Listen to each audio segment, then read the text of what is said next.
of fathers to teach the younger boys, sons, to be providers, because this pool apparently has shrunken, which is why it is hard for women to find the right partner who are good providers. A lot of men are being held to a financial standard that is almost completely delusional, unrealistic. In this country, one person paying all the bills is getting increasingly harder. All right, whatever. Fellas, I tried to hold it down for us. It ain't our crowd. Go ahead. I got it. When we talk about that word provision, if you just look at it phonetically, you got professional, and you got vision. And I wasn't a rich man when I met my wife. I was able to take care of myself. I was able to take care of my son. But by today's standards of what a man should have, I ain't have all that. But she had the vision to see the other things I had. The conversation about potential I heard y'all talking about earlier. A lot of times women don't include trajectory and your professional vision of what a man has to offer. I didn't have all the funding that I have now at that time. But not only did she see the potential in me, she saw I was already en route to that. She saw I was already dedicated to that process. I was already committed to it. And that shit looked like wealth. That shit looked like provision. What'd you say? It's not different because that was me on my way to this version of myself that can do the technical version of providing. And a lot of y'all want to skip that part of the process. Your intuition and your vision is not in alignment. So all a lot of women will go based off is how much money do he got in his account as opposed to what's in his heart. How is God working through that man? Y'all don't want to have that part of the conversation. Because I'm in that position right now. A lot of these women in this room would have laughed at who I was financially at that time. I'm that nigga right now. You feel me? So we got to have that part of the conversation. Yeah. And guess what? That's been another episode of the Tonight's Conversation podcast. So apparently this conversation continues to keep going about where are the provider men at? You know, we continue to have this conversation over and over again. Oh, it's just not enough men providing. That's why that's why a lot of women are single. And, you know, the shit get old. Honestly, it gets real old. It gets significantly old. But hit the link in the description, join the Patreon, find me on X, Facebook, Kick, Twitch, Instagram.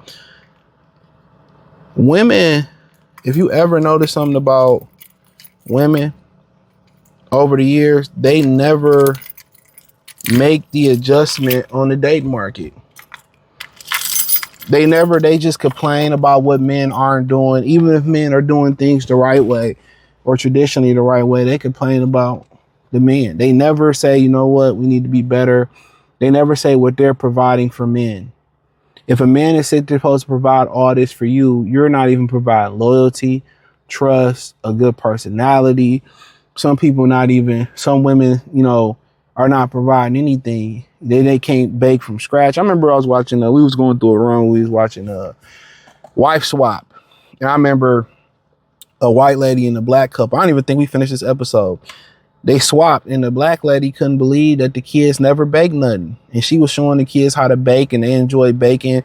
And she said baking is love. And you know what I'm saying? Like, you know, our great grandmothers and grandmothers used to teach women, their daughters, how to sew, how to bake. I remember it was a video on the internet where the lady a few years ago was showing her granddaughter, you know, she was making stew, and she was like, this is why your mama can't keep a man, because she don't know how to catch a man or keep a man stew. Black women ain't got no filter. And the ladies in the comment section was like, I want to know what's in the stew. I want to know the recipe. And like, bro, men tell you all day, every day. You can stop a random man and talk to him at the gym, at the bank, at your job, go on the internet, and dudes tell you what they want. Respect is at the top of the list. Showing that you care about them is at the top of the list. He coming home from a hard day, rubbing his feet, cooking. It's bare minimum shit. Dudes ain't even asking for women, but women always talking about what men provide. What do you provide? You know, a lot of them want to point to the Bible, but they don't point to the Bible in the part where they're Jezebel. Where, you know, they say, you know, they kids come first before the men. You know what I'm saying?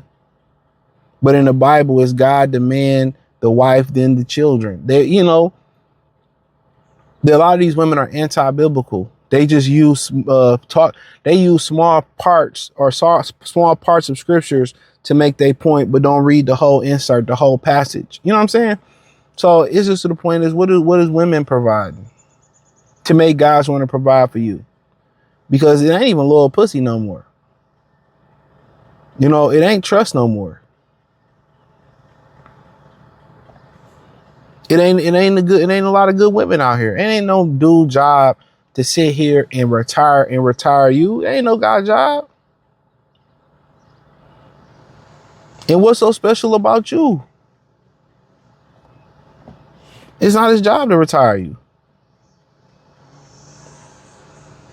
You 30 years old, 40, 35 years old, 40, 30, 40, talking about you need to provide. Nah, it's what you gonna do for a man to look at you, because all the men looking at the women 20, 28 and under, 29 and under. That's why all women, your aunties and your mothers and them, they was 29 for 10 years. They had their 29th birthday 10 times over. They understand the importance of youth.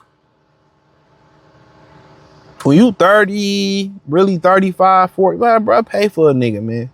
You gotta provide for him. You gotta provide in something in general for him. Young women can provide a womb that can have children, that's very fertile, femininity, optimism.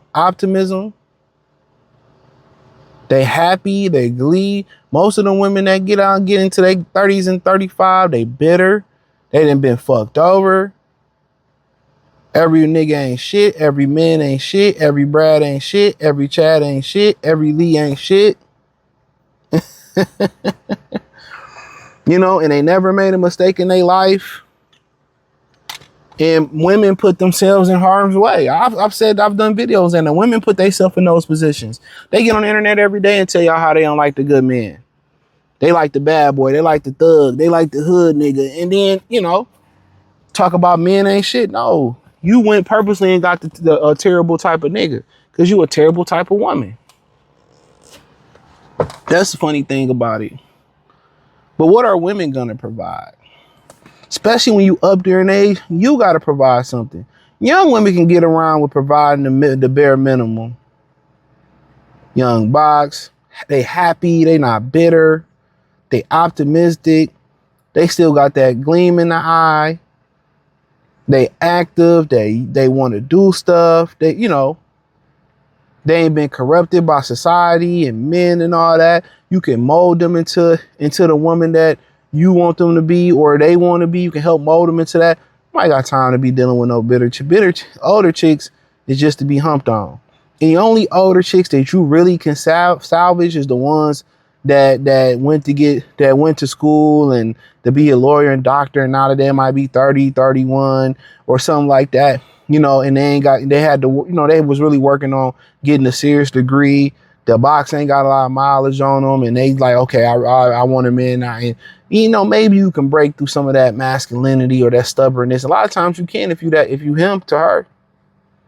But it's at the point of what women gonna provide for men. That's the point we at. But I hit the link in the description, join Patreon. So I could get on this app, right? And I could be like, yo, her niggas is the best niggas. That's all I want. Da-da-da.